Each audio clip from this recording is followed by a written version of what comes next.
The morning started like every other morning, complete chaos. I changed diapers while balancing my phone between my shoulder and ear, listening to my boss complain about quarterly reports. The twins, barely 18 months old, screamed for breakfast while I tried to remember if I'd paid the electric bill. This was my life now, raising my daughter's Barbies alone while working full-time from home. My husband, Liam, had left 3 days ago for another long-haul trucking job. 2 weeks this time, he'd said, kissing my forehead like everything was normal. 12 years together, and I'd gotten used to his absences. The road paid well, and someone had to support this family. Sophie, my 23-year-old daughter, hadn't visited her twins in 6 weeks. Every time I called, she had excuses: new job, car trouble, personal issues she wouldn't explain. I told myself she was young, still figuring things out. I'd raised her alone after her father left, so I understood struggle. I just wished she'd try harder for her own children. I heated bottles and settled the twins in their high chairs, exhaustion pulling at my bones. The house felt too quiet without Liam, too full with the responsibilities Sophie had abandoned. But I kept telling myself I was holding the family together. Someone had to be strong. I had no idea how badly I was lying to myself. The knock came during nap time, the only peaceful hour I got all day. 2 women in professional clothes stood on my porch, badges gleaming, Child Protective Services. My heart stopped before they even spoke. "We're looking for Sophie Martinez," the older one said. "We need to speak with her regarding her children." "She doesn't live here, I'm her mother. I'm caring for the twins." They exchanged looks. "Ma'am, Sophie is under investigation for child abandonment. She listed this address as her residence, but neighbors report she hasn't been here in months. Where are the children now?" My face burned with humiliation and fury. "They're sleeping. I've had them since birth. Sophie drops by occasionally, but I'm their primary caregiver." The words tasted bitter. I was admitting my daughter had abandoned her own Barbies. The younger woman took notes. "Are you their legal guardian?" "No, but Sophie knows they're safe with me." "Without legal guardianship, you have no authority to make medical or educational decisions for these children. If Sophie continues to avoid her responsibilities, we may need to remove them from this home." After they left, I sat on the floor and cried. My daughter's name was now attached to a criminal investigation.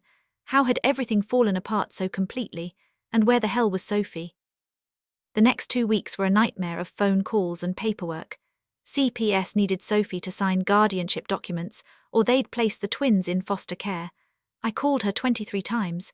She finally answered on the 24th. "Mom, I can't deal with this right now. Your children are about to be taken away. You need to sign papers giving me legal guardianship, or you'll lose them forever." Silence, then quietly, "Fine, where do I sign?" She showed up 2 days later, looking thin and tired, wearing clothes I didn't recognize. She signed the papers without looking at the twins, who reached for her with chubby hands. She left after 15 minutes, claiming she had somewhere important to be. The CPS worker watched her go. "Ms. Martinez, I'm glad you have these Barbies, they need stability." She paused. "Your daughter is in trouble. I can't share details, but please be careful. Sometimes family hurts us most." I didn't understand the warning then. I thought Sophie was just irresponsible, immature, struggling with motherhood. I told myself this was rock bottom, that things would improve once I had legal authority to care for the twins properly. I was so wrong. Rock bottom was still miles below where I stood. Late one evening, my friend Teresa called. "Nora, I need to tell you something and you're going to hate hearing it." My stomach dropped. "What?" "I was at the truck stop off Highway 40 last week. I saw Sophie there getting out of a semi. The company name on the door, it was Liam's company." The room tilted. "Are you sure it was Sophie?" "Positive." She was laughing with the driver. I couldn't see his face, but "Nora, why would your daughter be with one of Liam's co-workers?" After we hung up, I sat in the dark, the twins sleeping peacefully in their cribs down the hall. Liam's company employed dozens of drivers. It could be anyone. Maybe Sophie had gotten a job in dispatch. Maybe the driver was giving her a ride somewhere. There were innocent explanations. But my hands shook as I texted Liam. "Did you know Sophie's been hanging around your truck stop?" 3 hours later he responded. "News to me, I'm on the road, don't have time for drama." I tried to sleep, but Teresa's words echoed through my mind. Something felt wrong, deeply wrong. I'd learned to trust my instincts after years of single motherhood. after surviving my ex-husband's lies, and every instinct I had was screaming that something terrible was coming. I just couldn't imagine how terrible.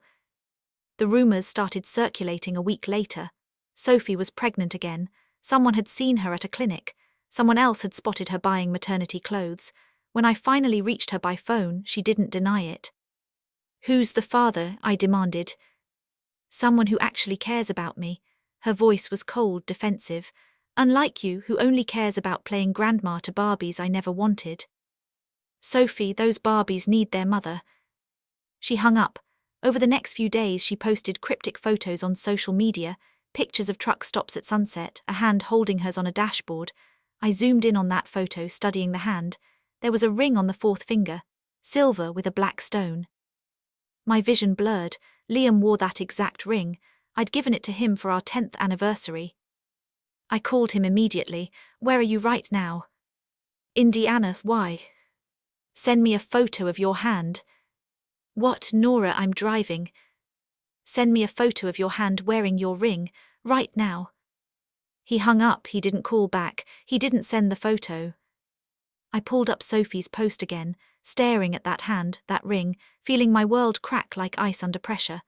Deep down in that place where truth lives before we're ready to face it, I already knew.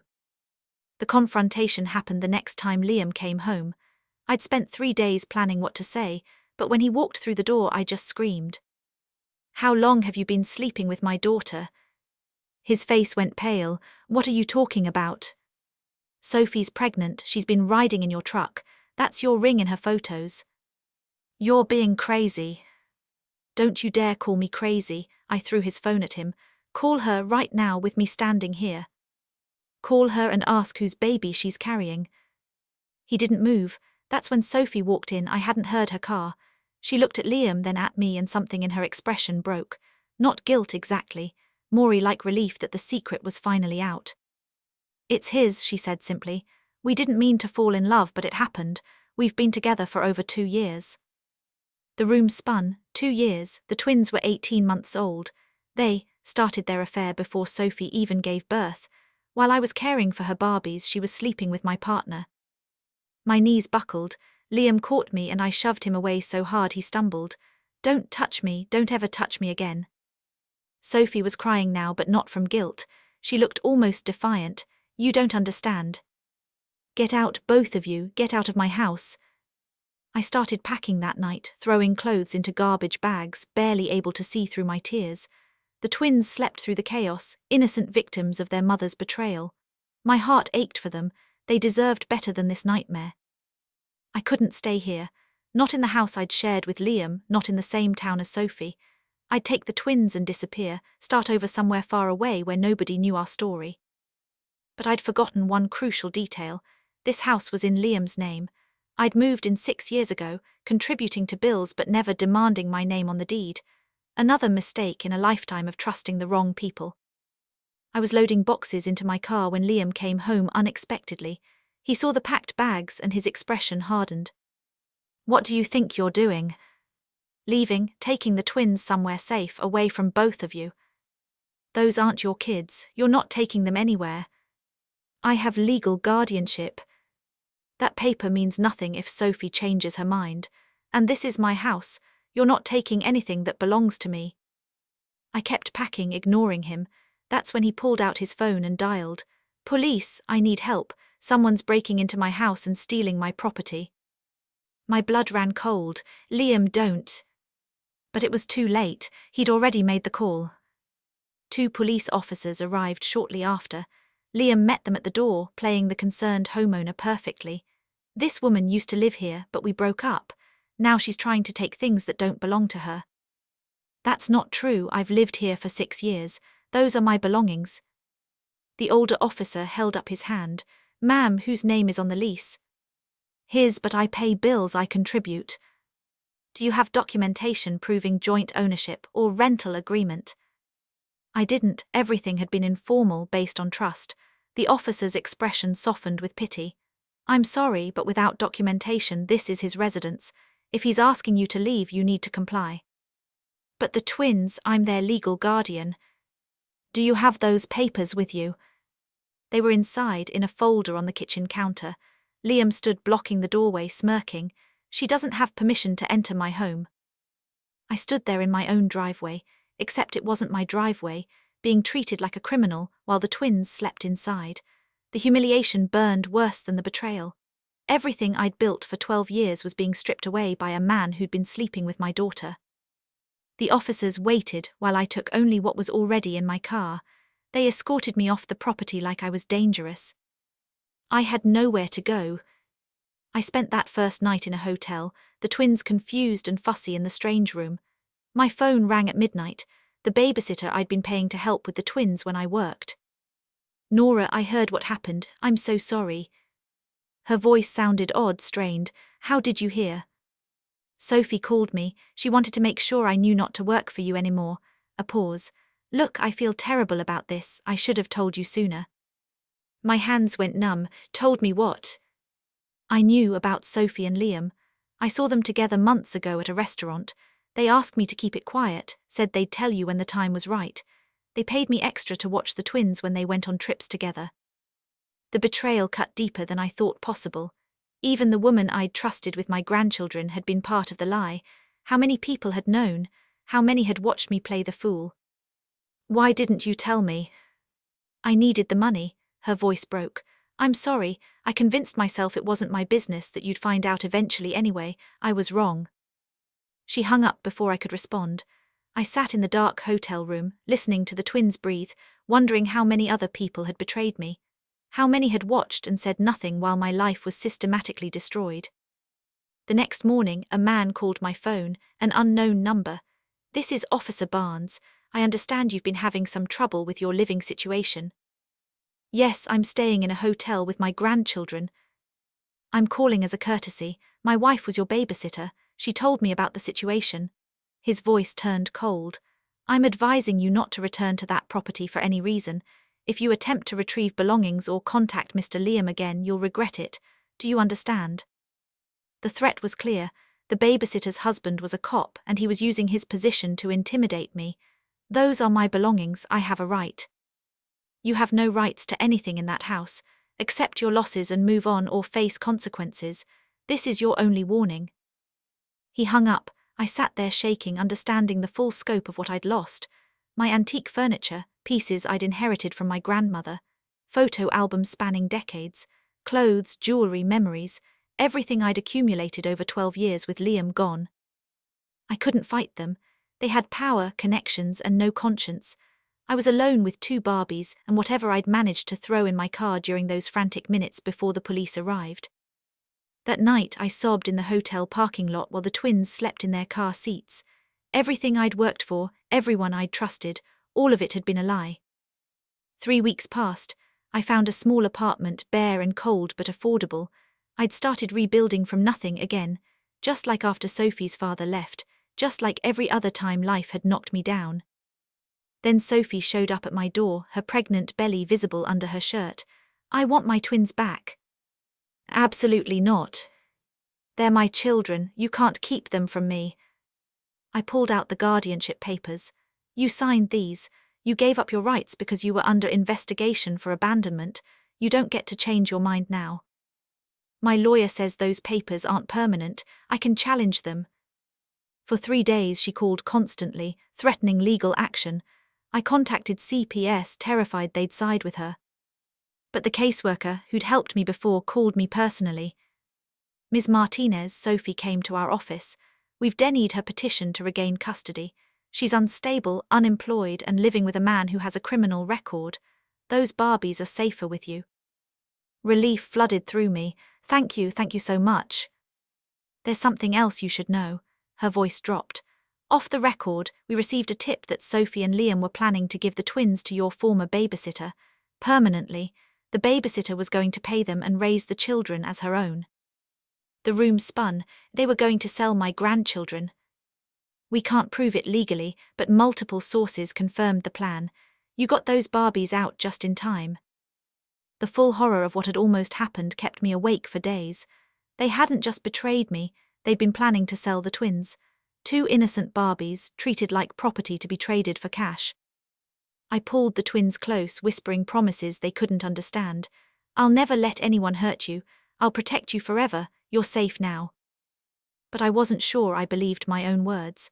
How could I keep them safe when I hadn't even seen the danger coming? I'd trusted Liam, trusted Sophie, trusted the babysitter, and every single one had been plotting against me. The CPS worker's warning echoed in my memory. Sometimes family hurts us most. I thought about Sophie growing inside me, those years of raising her alone, sacrificing everything to give her a good life. And this was how she repaid me, by sleeping with my partner and trying to sell her own children. There was no forgiveness in my heart anymore, just a cold, hard determination to survive, to raise these twins far away from the people who tried to destroy us. I started planning my final escape, not just from the house or the town, but from every connection to my old life. I would disappear completely, and they would never find us again. October 31st, Halloween. I chose that date deliberately, a day of masks and costumes, appropriate for leaving people who'd spent years pretending to love me. I packed everything I owned into my car, the twins secured in their car seats. I didn't cry. All my tears had dried up weeks ago, leaving behind something harder and colder than grief. Before I left, I looked at myself in the rearview mirror. The woman staring back looked older, tired, but stronger somehow. I'd survived the worst betrayal imaginable and come out the other side. "You're not taking anything from me again," I whispered to my reflection. "I'm done being your victim." I drove away without looking back. The town disappeared in my mirror, the truck stops where they'd met, the house I'd lost, the life I'd built on lies. The twins babbled happily in the back seat, oblivious to the significance of this moment. They didn't understand that we were refugees fleeing a war zone, that their mother and my partner had tried to erase us.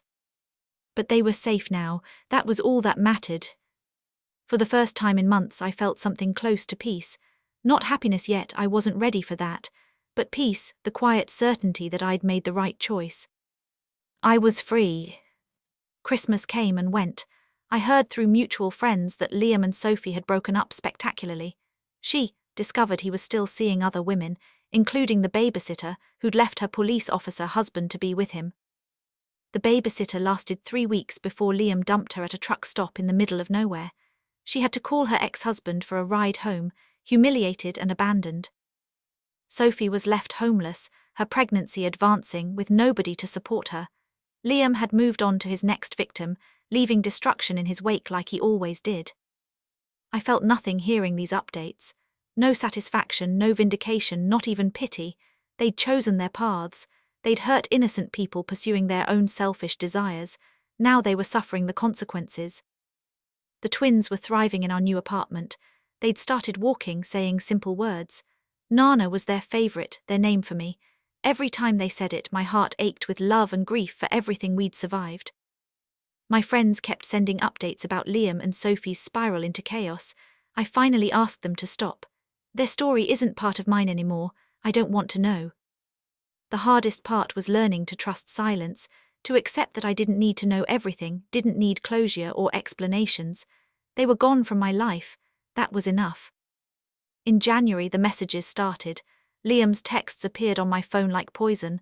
"I miss you. I made a mistake. Can we talk?" My hand trembled, but not from longing, from disgust, from rage that he thought I was still the same woman who'd trusted him for 12 years. "Please, Nora, Sophie meant nothing. It was a stupid mistake. I love you." I stared at the screen, reading his words over and over. Part of me wanted to respond, to tell him exactly what I thought of him, to make him understand the depth of his betrayal. But I knew that's what he wanted. Attention, drama, proof that he still mattered to me. More messages came over the following days. Apologies, promises, explanations. He blamed Sophie, blamed stress, blamed everything except his own choices. "She seduced me," one text claimed.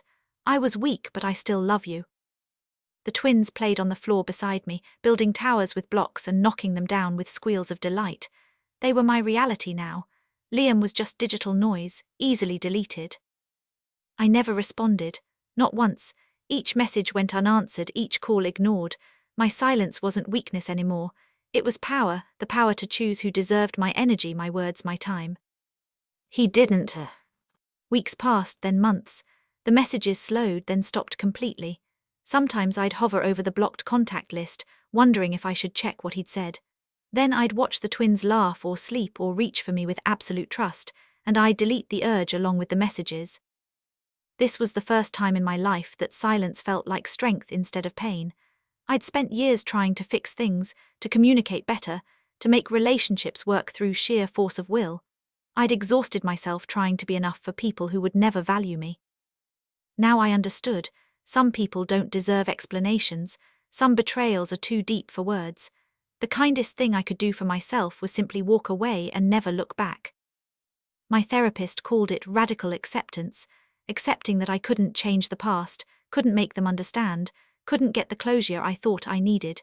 The only closure that mattered was the door I'd closed behind me. Each day without contact made me stronger. Each deleted memory freed up space for new ones. The twins and I went to parks, libraries, playgroups. We built a life that had nothing to do with Liam or Sophie or the nightmare we'd escaped.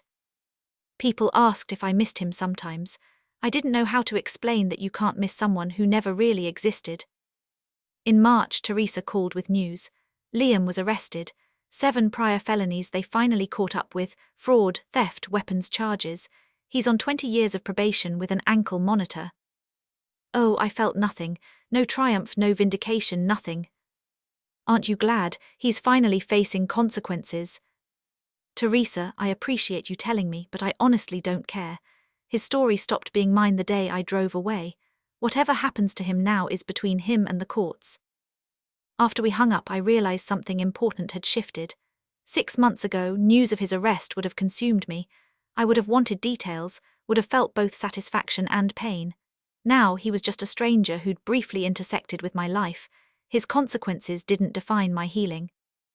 The twins were napping, their small bodies curled together in the crib they still shared. I watched them sleep, these beautiful souls I'd saved from monsters disguised as family. They would never remember the truck stops, the betrayals, the nights in hotels while I figured out how to survive. They would grow up knowing only love and safety, and the fierce protection of someone who chose them over everything else. That was my legacy, not the years I'd wasted on Liam, but these 2 lives I'd rescued and rebuilt around. Time moved differently now. Days blended into weeks, weeks into months. The twins had their 2nd birthday, and I threw them a small party with a few neighborhood children. There were no family photos to share, no grandparents or aunts in attendance, just us and the small community we'd built in this new place. Every milestone felt like victory. First words, first steps, first days at daycare. Each achievement was evidence that we'd survived, that normalcy was possible after chaos. I'd started working again, freelance projects I could do from home while the twins napped. Money was tight, but we managed. I'd learned to make peace with enough instead of constantly reaching for more. My friends noticed the change in me. "You seem different," one said. "Calmer, like you finally exhaled." That was exactly it. For years I'd been holding my breath, waiting for disaster, trying to prevent problems before they happened. Always vigilant, always anxious, always responsible for everyone else's happiness. Now I just focused on the twins and myself. Simple routines, simple joys. We didn't need anything elaborate, we just needed peace. The twins' laughter filled our small apartment every day, chasing away the ghosts of everything we'd lost. And slowly, painfully, I learned what healing actually felt like. I met Michael at the library during toddler story time. He was there with his nephew, helping his sister who was recovering from surgery. Our kids played together while we chatted about nothing important: weather, favorite books, the challenge of keeping toddlers entertained. He didn't ask about my past, didn't pry into why I was raising twins alone. He just showed up each week, friendly and consistent, until the kids started asking for Mr. Michael on non-library days. "Would you maybe want to get coffee sometime?" he asked after a few months. "Just adults, no kids. I know a place with excellent pie." I hesitated, trust felt impossible, dangerous. "I'm not really dating right now." "Just coffee as friends, no pressure." His smile was gentle, patient. "You seem like someone who could use a friend." That coffee turned into weekly conversations. Michael never rushed me, never pushed for more than I could give. He listened when I finally told him about Liam and Sophie, but he didn't treat me like a victim or a project to be fixed. "You survived something terrible," he said simply. But you're not broken, you're just healing, there's a difference. For the first time, love felt safe, not urgent or desperate but steady, like coming home after a long journey through dangerous territory. The proposal happened on a random Tuesday in our backyard. Nothing elaborate, just fairy lights Michael had hung while I was at work, and the twins clapping excitedly because they'd been in on the secret. "You deserve forever," he said, kneeling on the grass. "Not because you need saving or fixing, but because you're extraordinary just as you are. Will you marry me?" I didn't cry this time. For years, tears had been my default response to every emotion: sadness, anger, fear, even joy. But standing there with Michael looking up at me and the twins giggling behind him, I just smiled. Truly, deeply smiled. "Yes," I said, not because I needed him, but because I wanted to share my life with someone who understood what that meant. The ring was simple, nothing like the elaborate jewelry Liam had bought during our relationship. Gifts, I now understood, were tools of manipulation, expensive apologies for betrayals I hadn't yet discovered. This ring was honest. It represented a future built on truth instead of lies, on respect instead of control. When I put it on, it felt like freedom. The twins tackled Michael in a hug, and we all ended up laughing on the grass while the fairy lights twinkled above us. This was family, real family, chosen and built with intention. Everything I'd lost had made space for this. The wedding was small, held in a garden with 20 guests. My friends were there, the ones who'd stood by me through the nightmare. Michael's family welcomed me and the twins without judgment or questions about our complicated past. No one mentioned Liam or Sophie. They'd become footnotes in a story that was no longer about them. This day was about new beginnings, about joy earned through survival. When it was time for vows, I spoke from the heart.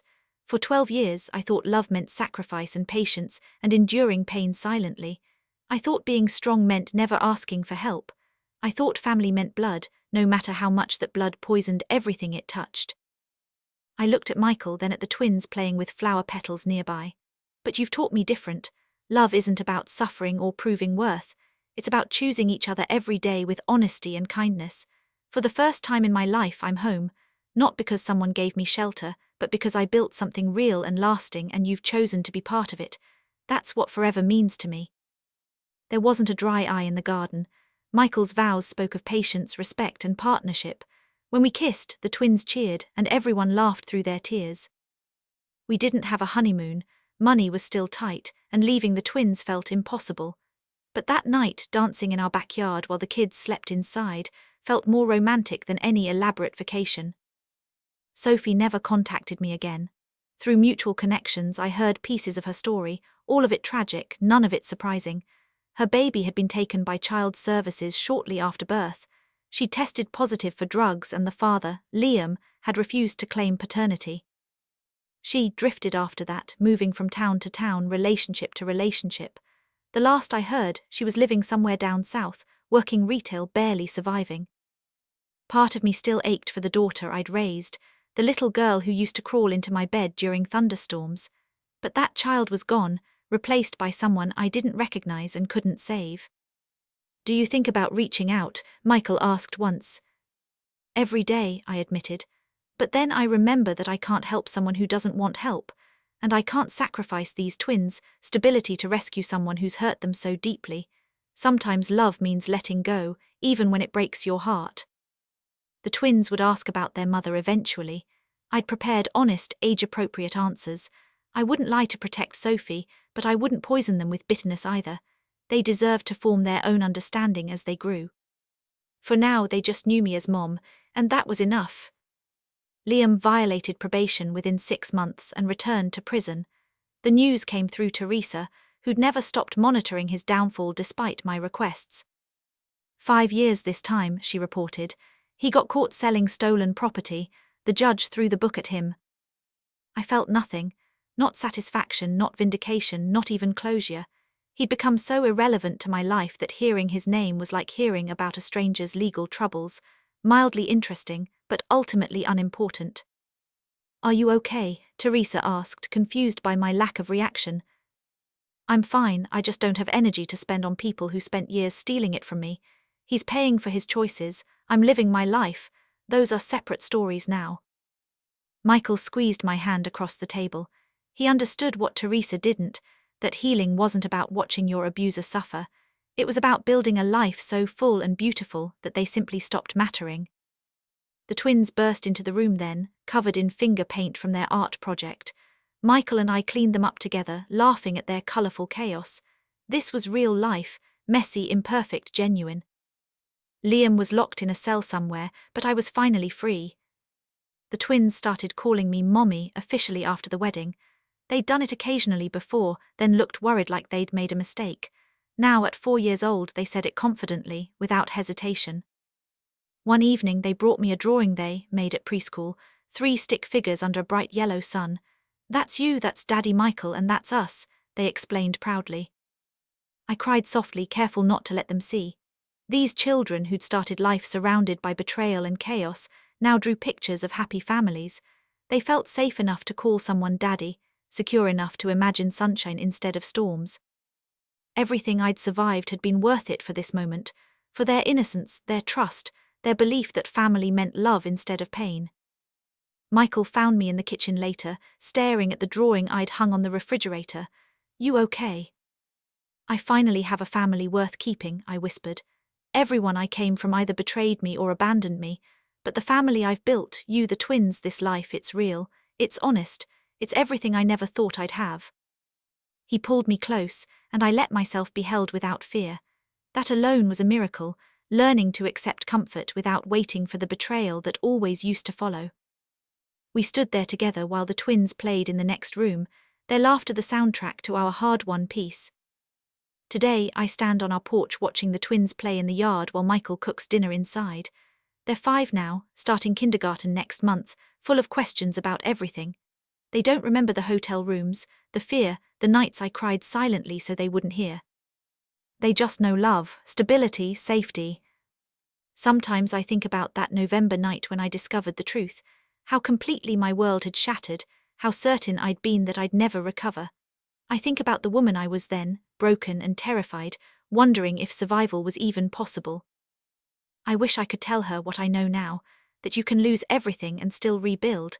That betrayal by the people closest to you doesn't mean you're unlovable, that the family you choose matters more than the family you're born into. They took everything from me once, my partner, my daughter, my home, my sense of safety. They tried to take my grandchildren. They tried to break me so completely that I'd never stand up again. But I built a life no one can take again, not because I'm invulnerable now, but because I finally understand my own worth. I know what real love looks like, what genuine partnership means, what family should feel like. The twins call me inside for dinner, and I take one last look at the sunset painting our yard in shades of gold and pink. The storm passed years ago. This is peace, hardened, carefully protected, infinitely precious. I step inside and close the door behind me, leaving the past where it belongs. Their laughter fills our home, and for the first time in my life I'm exactly where I'm meant to be.